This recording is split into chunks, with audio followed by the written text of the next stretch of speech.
Hello friend, this is विकास। आज हम पढ़ेंगे फंडामेंटल यूनिट ऑफ लाइफ के बारे में, जो कि क्लास 9 का चैप्टर है। सबसे डिफिकल्टीज मैंने देखा है जो बच्चों को होती है वो सेल को समझने में होती है कि सेल के टाइप्स क्या हैं, उसके क्या वर्क हैं, किसने डिस्कवर किया है। तो हम मेनली फोकस करेंगे कि सेल में क्या है, सेल कहाँ से आया है। ठीक है, ये सारी की सारी चीजें हम देखेंगे इस वीडियो में। तो देखते हैं कि सेल कहाँ से आया है। तो सेल जो है वो सेलुलर वर्ड से आया है, जो कि एक लैटिन वर्ड है और इसका मतलब है स्मॉल रूम। तो सेल का मतलब एक्चुअली क्या होता है? तो cell is a basic unit of life. मतलब कोई भी लाइफ है, कोई भी लिविंग ऑर्गेनिज्म है, तो उसका बेसिक यूनिट क्या होगा? हमारा cell. Okay, all cell vary in their shape, size and activity. इसका मतलब अगर मान लीजिए ये सेल और ये सेल है, तो इसका शेप और इसका शेप अलग होगा, साइज भी अलग होगा। ठीक है, हो सकता है कि ये थोड़ा ऐसे ही हो, ठीक है, हो सकता है कि ये पूरा गोल भी हो सकता है थोड़ा ये ऐसे हो। ठीक है, तो इसका साइज भी अलग होगा, शेप भी अलग होगा और इसका वर्क करने का स्टाइल भी अलग होगा। सबका वर्क करने का स्टाइल भी अलग होगा। तो ये लिखा है इसमें।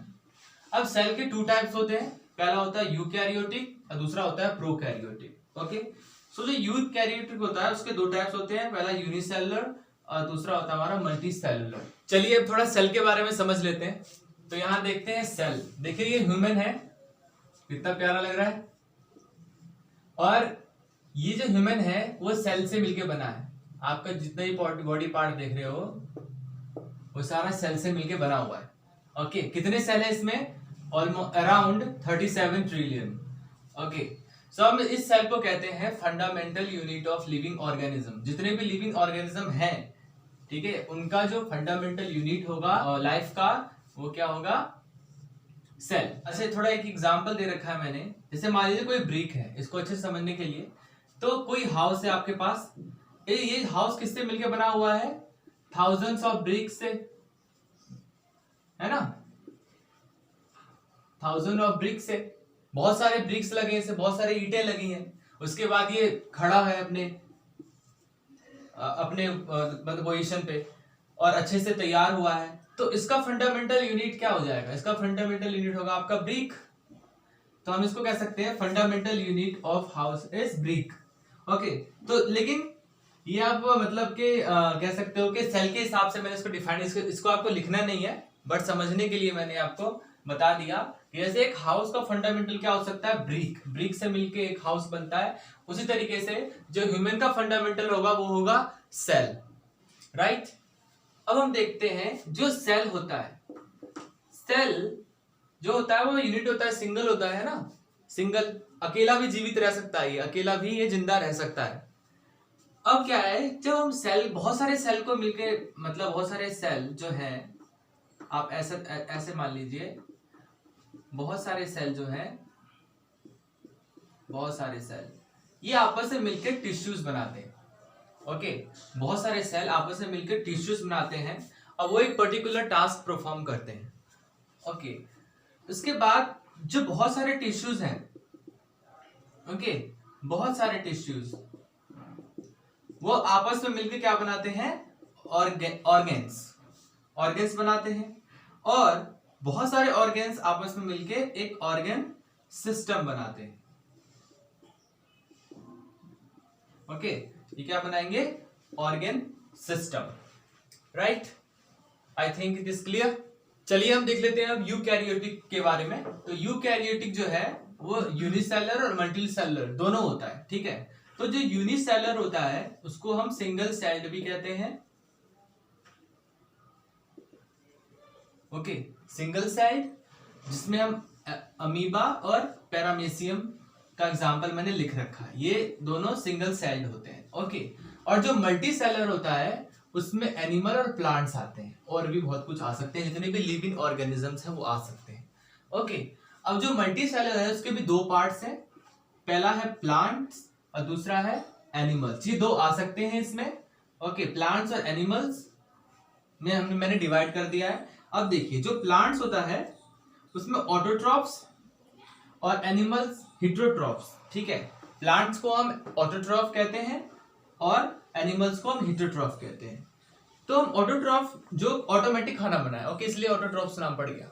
ओके, तो कैसे खाना बनाता है ये? फोटोसिंथेसिस के थ्रू। फोटोसिंथेसिस मतलब सूरज की किरणें इस पे पड़ती है, उसके बाद फोटोसिंथेसिस करता है और खाना तैयार करता है अपना सनलाइट की हेल्प से, और वाटर और मिनरल्स बहुत कुछ होते हैं उसके अंदर। इसके बाद एनिमल्स हिटोट्रॉफ्स होते हैं। वो क्या होते हैं? वो दूसरों पे डिपेंडेंट होते हैं। मान लीजिए अगर कोई डियर है, डियर किस पे डिपेंडेंट होगा? एक प्लांट पे, राइट? वो जाएगा, उसके लीव्स को वो खाएगा, ये इस पे डिपेंडेंट होगा। और डियर पे कौन डियर पे कौन डिपेंडेंट होगा? वो होगा लायन, राइट? लायन। इसी तरीके से आप आगे बढ़ सकते हैं। अब लायन को तो कोई खा नहीं सकता है, किसी की हिम्मत तो है नहीं जिसको खा ले, ठीक है? बहुत सारे आपने पढ़ भी रखे होंगे, जैसे स्नेक है, स्नेक किसको खा लेता है? फ्रॉग को खा लेता है, राइट? स्नेक फ्रॉग को खा लेता है। फ्रॉग किसको खाता है? इंसेक्ट को खाता है, राइट? ओके, सो फ्रॉग इंसेक्ट को खाता है, स्नेक फ्रॉग को खा लेता है, और स्नेक को कौन खा लेता है? काइट, चील को, ठीक है? और इसी तरीके से ये चेन जो है हमारा मूव करता रहता है, और इस हिसाब से हम कह सकते हैं जितने भी, और ये सारे लिविंग ऑर्गेनिज्म है, ठीक है? ये सारे लिविंग है, जितने भी लिविंग ऑर्गेनिज्म है जो मतलब चल फिर सकते हैं, ऐसा कह सकते हो, क्योंकि ये तो स्टैटिक है, ये तो कहीं जा नहीं सकता। कौन नहीं जा सकता कहीं? जो ऑटोट्रॉफ्स करता है, मतलब जो फोटोसिंथेसिस करता है, वो तो कहीं जाएगा नहीं, इसलिए बेचारा वो डिपेंडेंट है सनलाइट पे। ये तो जाता तो फिर वो भी दूसरे को खाता। लेकिन इसमें भी कुछ प्लांट्स होते हैं जो इंसेक्ट्स को खाते हैं, ठीक है? उसके बारे में भी हम समझेंगे। ओके, तो आपको समझ में आ गया होगा, जो भी एनिमल्स हैं वो दूसरे पे डिपेंड रहते हैं, और जो प्लांट्स हैं वो फोटोसिंथेसिस पे डिपेंडेंट रहते हैं, कुछ प्लांट्स को छोड़ के। तो हम देखते हैं प्रोकैरियोटिक और यूकैरियोटिक के ऑर्गेनेल्स कौन कौन से हैं, ठीक है? अब हम देखते हैं प्रोकैरियोटिक के बारे में। तो प्रोकैरियोटिक क्या होता है? एक ओल्ड टाइप सेल है, मतलब धरती पे जो सबसे पहला सेल ऑरिजिनेट हुआ था, मतलब जब हमारी धरती बनी थी, अर्थ जब हमारा फॉर्म हुआ था, उसके बाद सबसे पहला सेल बना था, ठीक है? वो हमारा बना था प्रोकैरियोटिक से, आप इससे मान सकते हो। तो ये ओल्डेस्ट सेल है। वो उतना मतलब उसका जो न्यूक्लियस उतना वेल डिफाइंड नहीं था, और उतना मतलब कि कॉम्प्लेक्स नहीं था उसका स्ट्रक्चर। तो इस तरीके से आप इसको याद रख सकते हो। पुराना सेल है बहुत ज्यादा, ये सिंपल है। सिंपल मतलब इसमें बहुत ज्यादा ऑर्गेनल्स नहीं है, ज्यादा उसमें तामझाम नहीं है, ऐसा कह सकते हो। सिंपल है इसका, और अभी पता चलेगा आपको क्यों सिंपल है जैसे जैसे आप पढ़ोगे, ठीक है? उसके बाद ये प्लाज्मा मेम्ब्रेन होता है। अच्छा, प्लाज्मा मेम्ब्रेन को आप सेल मेम्ब्रेन भी कह सकते हो। यहाँ पे कहाँ पे लिखूं मैं? यहाँ लिख देता हूँ। ओके, प्लाज्मा मेम्ब्रेन को आप सेल मेम्ब्रेन भी कह सकते हो। उसमें राइबोसोम्स होता है, सेल वॉल होता है, और न्यूक्लियोइड होता है। इसमें न्यूक्लियस नहीं होता, न्यूक्लियोइड होता है, ठीक है? तो प्रोकैरियोटिक में न्यूक्लियोइड होता है, जो कि नॉट वेल डिफाइंड, जो कि अच्छे से डिफाइंड नहीं होता। मतलब होता तो है, पर मतलब उसका अच्छा स्ट्रक्चर नहीं होता, सही से वर्क नहीं करता है, ऐसा मान लो आप, ठीक है? उसके बाद सिंगल सेल्ड होता है। ये सिंगल सेल से मिलके बना होता है, मतलब कि सिंगल सेल का होता है, और इसको आप यूनिसेलुलर भी कह सकते हो।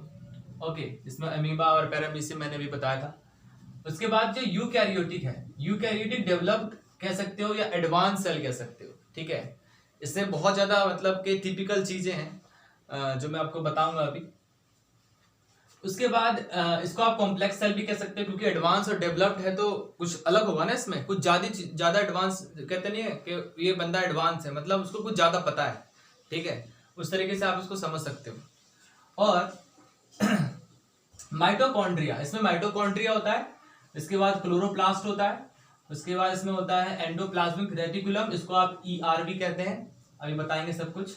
उसके बाद होता है इसमें गोल्गी अपैरेटस, और उसके बाद होता है इसमें लाइसोसोम्स। तो ये आपको याद रखना है कि किसमें क्या क्या आते हैं।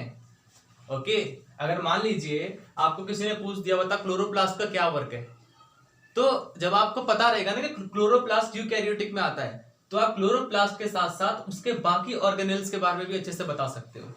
लेकिन आपको पता ही नहीं कि क्लोरोप्लास्ट जो यूकैरियोटिक में आता है, आप फिर प्रोकैरियोटिक में घुस जाओगे, तो हो गया ना गलत। तो इसीलिए मैंने ये लिखा है और इसको आपको याद रखना है। अब हम थोड़ा सेल के स्ट्रक्चर के बारे में समझ लेते हैं। तो ये सेल का स्ट्रक्चर है, देखिए ऐसा सेल होता है। अभी मैंने ये प्लांट सेल लिया है, ठीक है, बताऊंगा क्यों।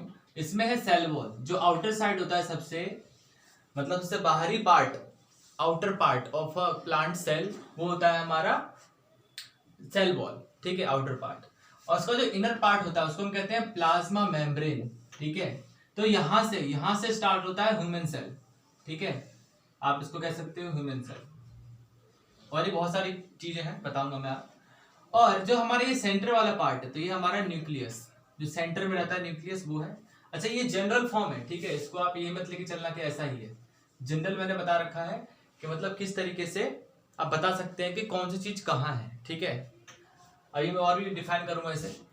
तो ये हमारा न्यूक्लियस हो गया, और इसके अंदर जो जेली लाइक होता है उसको हम साइटोप्लाज्म बोलते हैं, ठीक है। तो सेल, जेली लाइक, साइटोप्लाज्म, ये बहुत हेल्प करता है हमारी। जैसे मान लीजिए किसी भी एक ऑर्गेनल्स को अपनी चीज दूसरे तक पहुंचानी हो, तो वो साइटोप्लाज्म के थ्रू पहुंचाता है। बता दूंगा अभी आगे और भी ज्यादा। अब देखिए यूकैरियोटिक। तो यूकैरियोटिक के टू पार्ट्स होते हैं, पहला होता है प्लांट और दूसरा होता है एनिमल। ये सेल है, कहीं तुम प्लांट या एनिमल ही मान लो, ठीक है। तो प्लांट और एनिमल के सेल हैं, ठीक है। और जो हमारा प्लांट का सेल होता है उसमें होता है सेल वॉल, मैंने भी बताया। सेल वॉल क्या हेल्प करता है, किसी भी चीज को कठोर बनाने में, बहुत ही कठोर बना देता है, रिजिड बना देता है, ठीक है। तो इसलिए सेल वॉल, अब आपने छुआ होगा प्लांट को, कितना हार्ड होता है। हमारे में सेल वॉल नहीं होता, इसलिए हम इतने कमजोर से होते हैं, ठीक है।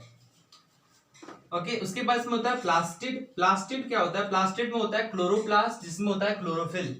लिखा नहीं है मैंने, सुन लो अब लिख लो, ठीक है। तो प्लास्टिड होता है जिसमें होता है क्लोरोप्लास्ट। क्लोरोफिल क्या हेल्प करता है हमारी फोटोसिंथेसिस में, ओके।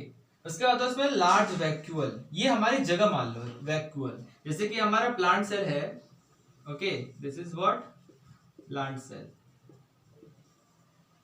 प्लांट सेल है ये हमारा। तो ये देख रहे हो जगह खाली जो है, ये खाली जगह, ये खाली जगह को हम वैक्यूल बोलते हैं। इतना मतलब गैप दे रखा है, फूला हुआ है, वैक्यूल। कुछ लोग बोलेंगे कि अरे सर इसमें तो खाली होता है, बिल्कुल, मतलब इसमें मटेरियल्स होते हैं पर इतना जगह खाली होता है। आप ये नहीं कह सकते हवा भरी है इसमें, ठीक है। तो मिनरल्स होते हैं इसमें, पर इतना खाली होता है वो ऑलमोस्ट। अच्छा, अब इसका जो न्यूक्लियस होता है, न्यूक्लियस होता है साइड में, साइड में होता है न्यूक्लियस। इसको हम पेरीफेरी साइड भी कह सकते हैं, ठीक है, पेरीफेरी कह सकते हैं। तो साइडेड होता है, ये साइड में होता है, किसी कोने में दबा हुआ, ऐसा कह सकते हो। नेक्स्ट देखते हैं हम एनिमल टाइप। तो एनिमल में जो सेल वॉल होता है वो एब्सेंट होता है। देखिए यहाँ पे सेल वॉल लिखा था मैंने, यहाँ पे एब्सेंट लिख दिया, इसमें एब्सेंट होता है। क्या इसमें प्लास्टिक होता है, नहीं होता, क्योंकि हम तो भैया खाना खाते हैं ना, बनाते थोड़ी ना है। ऐसे खड़े होंगे, धूप लगेगी हमें, तो खाना थोड़ा ना बन जाएगा, ठीक है। उसके बाद इसमें लार्ज वैक्यूल ना होके स्मॉल वैक्यूल होता है, मतलब यहाँ पे थोड़ी सी बस जगह होती है, ज्यादा जगह नहीं होती। और ये सेंट्रल होता है, यहाँ पेरीफेरी है, कौन सा हमारा प्लांट सेल। प्लांट सेल का जो न्यूक्लियस है वो कहाँ पे होता है, पेरीफेरल साइड पे, पेरीफेरल साइड पे कह सकते हो। और जो हमारा एनिमल का होता है वो कहाँ पे होता है, सेंटर के पास, बिल्कुल सेंटर में। क्लियर, चलिए ठीक है। इसमें हमारा सेल वॉल नहीं होता, जो रिजिड बनाए हमारे स्किन को या सेल को। और ये सेंटर पे होता है, लिख दिया है मैंने, न्यूक्लियस जो होता है सेंट्रल पे होता है। चलो ठीक है, आगे